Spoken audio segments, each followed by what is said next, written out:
Welcome back, everybody, to the deep dive. Today, we're going to be diving into, oh, this is a spicy one, the controversy swirling around Ireland's new SPHE curriculum. That stands for Social, Personal, and Health Education. SPHE. Yeah, SPHE, for junior cycle students. So that's about 12 to 15-year-olds, Right. roughly? Yeah, so this new curriculum, Yeah. it sparked a massive debate across the country. Oh, absolutely. And to unpack all of this, we've got an interview with Mary, a teacher with over 30 years of experience. She was an SPHE coordinator, so you know she's in the thick of it.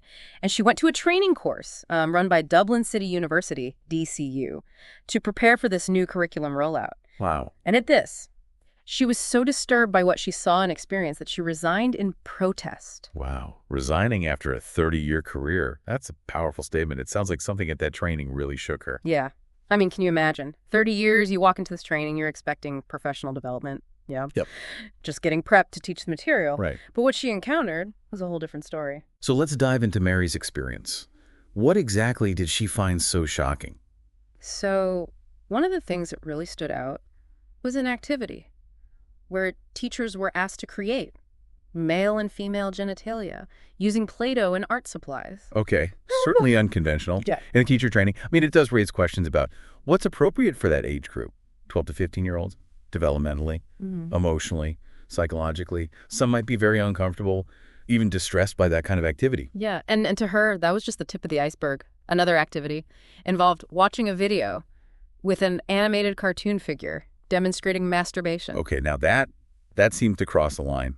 And not just inappropriate, but it also raises legal questions about child protection laws. Absolutely. And I mean, Mary used some pretty strong language to describe her reaction. She felt disgust. She even used the word evil. And, you know, things got even more intense when the training moved on to the topic of pornography. Oh, wow. That's a conversation starter, for sure. What was their approach with that? Well, Mary claims they were promoting this concept of ethical porn and encouraging teachers to teach something called porn literacy. Porn literacy. Yeah. Which, you know, to her, seemed to suggest that watching pornography is acceptable for children. That's controversial. Hmm. I can see the argument that in today's world, it's important for young people to understand the realities of the digital world. And that includes pornography, whether we like it or not. Yeah. But then, you know, teaching critical thinking, media literacy skills, maybe that could be beneficial. And that's exactly what Dr. Kate Dawson, a SPHE educator from NUID, that's the National University of Ireland, Galway, argued. She presented some research at the training on this very topic, and she's actually run porn literacy workshops. Oh, wow. Yeah, in schools before, which, you know, unsurprisingly, caused a lot of upset among parents. Yeah, I can imagine. During the training, she had teachers categorize sexually explicit statements as either real life or porn life. Oh, I see how that could make people uncomfortable. Does it normalize pornography by discussing it in this way? And does it ignore the dangers associated with the porn industry? Well, and that's exactly what Mary fears. And she's not alone.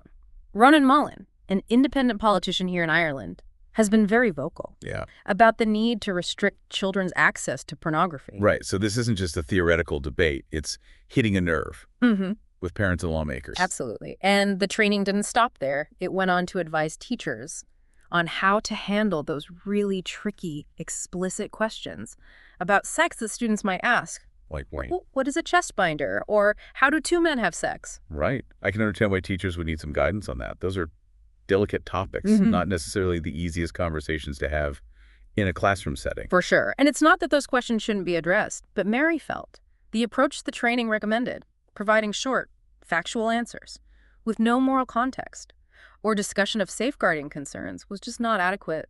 So are we asking too much of teachers here? Should they be the ones responsible for navigating these ethically and legally complex conversations? Yeah, I mean, it's a valid question.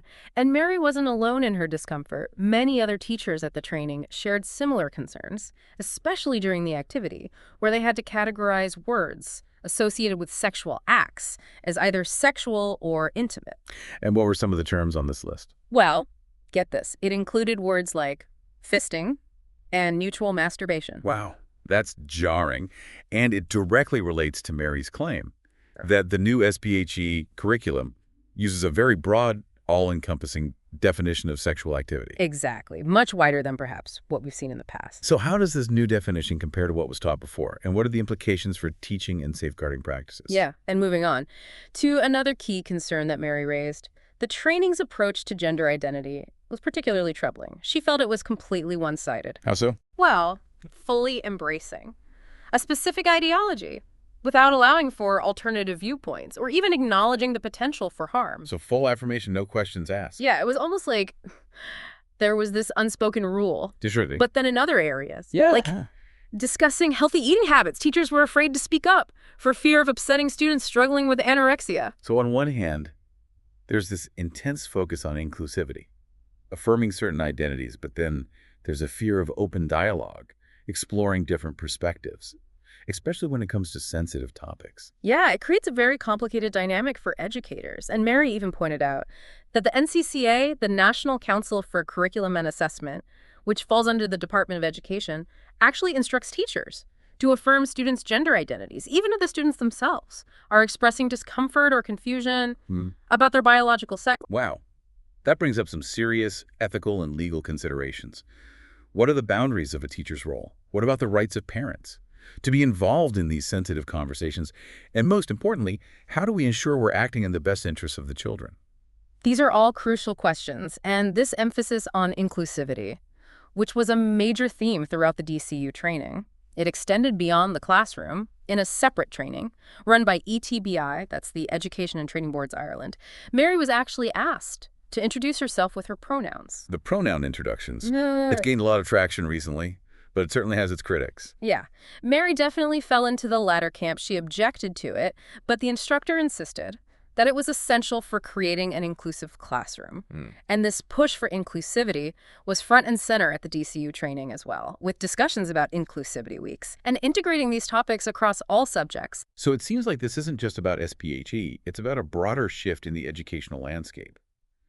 Is requiring pronoun introductions truly an effective way to promote inclusivity? Could it have unintended consequences, like alienating certain students or creating an environment where some viewpoints are just shut down? All important questions, and ones that we will continue to explore as we dig deeper into this controversy. Yeah, it really does feel like we're seeing this clash between different worldviews, and this emphasis on inclusivity you mentioned seems to be connected to a specific ideological perspective that Mary picked up on. Yes, and this is where things get really fascinating. Mary highlighted the influence of Paulo Freire, a Brazilian educator, whose ideas were woven throughout the training. Yeah, I was going to say, she pointed out that Freire was a Marxist, and his philosophies were all over this training. Right. And while the term Marxist can be loaded, what's relevant here is Freire's focus on what's called critical pedagogy. This approach emphasizes that education and politics are intertwined, and that education can be a powerful tool for social change. And so Mary's interpretation of this is that the new SPHE curriculum is pushing a liberal political agenda, essentially trying to indoctrinate children. It's important to remember that the idea of education as a tool for social change isn't inherently negative. It really depends on the specific goals and values being promoted. Oh, yeah. And whether a variety of viewpoints are allowed. Which is exactly what Mary felt was missing. This training presented a very one-sided perspective, no room for alternative viewpoints or critical discussion. She also mentioned another lecturer, Vic De Silva, who presented a timeline of social changes in Ireland. Like what? Things like the legalization of divorce, same-sex marriage, and the repeal of the Eighth Amendment, all presented as evidence that the SPHE curriculum needed to change. It was almost like they were saying, look how far we've come as a society, therefore sex education has to progress as well. Which raises the question, who gets to decide what progress looks like when it comes to educating children about these complex topics, and whose values are ultimately being prioritized? Right, and Mary's biggest concern is that parents are being excluded from this conversation.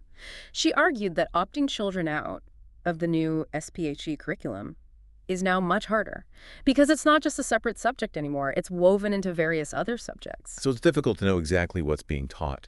And this is a really important point, parents have a fundamental right to be involved in their children's education. Yeah. And this integrated approach makes it incredibly difficult for them to exercise that right, especially if they object to specific elements of the curriculum. Exactly. And Mary also brought up this lack of transparency. She said textbooks bought by the school are often kept at the school, so parents can't even look at them.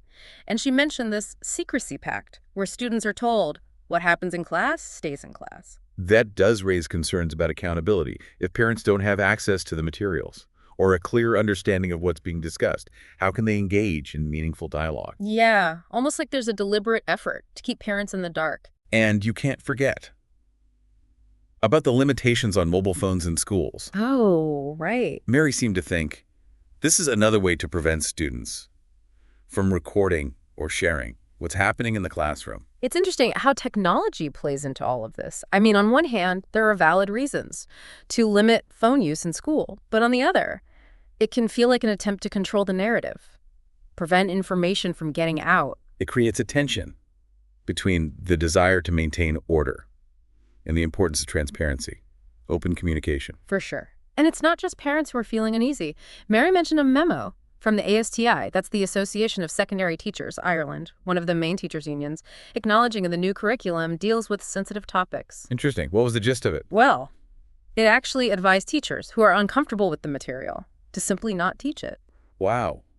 That's pretty significant. Coming from a teachers' union, it suggests a real level of concern within the profession itself about this curriculum and how it's being implemented. Exactly. But Mary's worry is that this will just lead to schools bringing in outside organizations to deliver the more controversial content. Groups like Teen I, the Transgender Equality Network Ireland. So that raises another layer. Who has control over the curriculum? Are schools ceding their authority to outside organizations with specific agendas? And how can parents ensure that what's being taught aligns with their values and beliefs? Right. It feels like this entire situation is a microcosm of a much bigger conversation happening globally right now about the role of education, parental rights, and the increasing influence of ideology in the classroom. Absolutely. What's so compelling about Mary's story is that it brings these abstract debates to life. It shows how these issues are playing out and impacting real people's lives. Her decision to resign after 30 years speaks volumes. It does. It's a brave step, and it highlights the importance of speaking out. When we see something we believe is wrong, especially when it comes to the education of our children. I think what stands out to me, from Mary's account, is the sense of alarm, the feeling that something is being imposed on schools and families without proper consultation or consideration. For diverse viewpoints, it's about more than just the content. It's about who decides what children are taught, the role of parents, the importance of transparency, accountability in education. Yeah, and it's a reminder that these aren't just abstract debates. They have real-world consequences for teachers, students, and families. Yeah, it really makes you think about where education is heading, not just in Ireland, but globally. And what's fascinating is this isn't an isolated incident. Similar debates are happening in countries all over the world. This clash of values, concern about the role of ideology, and this growing sense of unease among parents who feel like they're being sidelined. Yeah, it's like we're at a crossroads, trying to figure out how to balance inclusivity and respect for all identities with the protection of children, the rights of parents, and open and honest dialogue. And that's the key takeaway here, the importance of engagement. We can't just sit back, be passive observers. We need to be informed, ask critical questions, and make our voices heard. Absolutely. This isn't just about what's happening in classrooms. It's about the kind of society we want to create for future generations. Exactly. And that means having those difficult conversations, even when they're uncomfortable, listening to different perspectives, even when we disagree, and finding ways to work together to ensure that education serves the best interests of all children. So to our listeners, we leave you with this. What role do you think parents and communities should play in shaping their children's education? What are the potential consequences of staying silent on these controversial topics? We encourage you to seek out more information, engage in thoughtful discussions, and to advocate for the kind of education you believe is best. Thanks for joining us on this deep dive. Until next time, keep exploring.